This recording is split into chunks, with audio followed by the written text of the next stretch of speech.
pour me demander de payer 2900 lampadaires, etc., etc. Ça faisait à peu près 4900. Parce que moi, je regarde directement les prix, je me fais une idée globale. Je vois 4900 par lampadaire. Je lui dis non, je ne peux pas payer ça. C'est trop cher. Il me dit pourquoi. Je dis mais au moment où nous parlons, je suis en train de payer des lampadaires qui coûtent 1500 $. J'ai un fournisseur de la place ici qui s'appelle Modern Construction.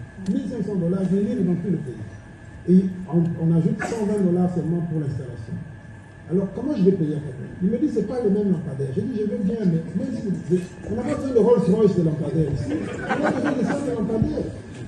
Il me dit non, mais le marché est déjà passé et tout, il a déjà passé commande, tout ça en France, donc il faut payer.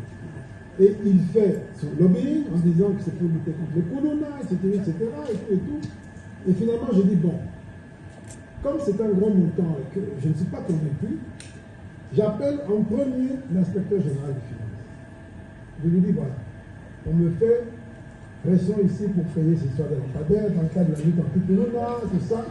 Je vais payer, mais je vous demande de faire le suivi de ces paiements.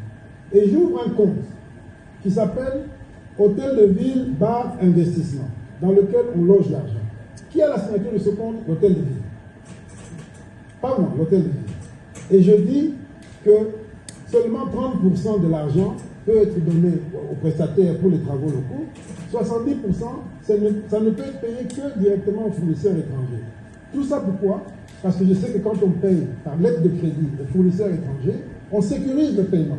La banque ne peut payer que ce qui est réellement dans la commande, c'est-à-dire ce qui est dans le contrat. Parce qu'on peut vous présenter des lampadaires très chers et au moment du paiement, on paye des moins chers.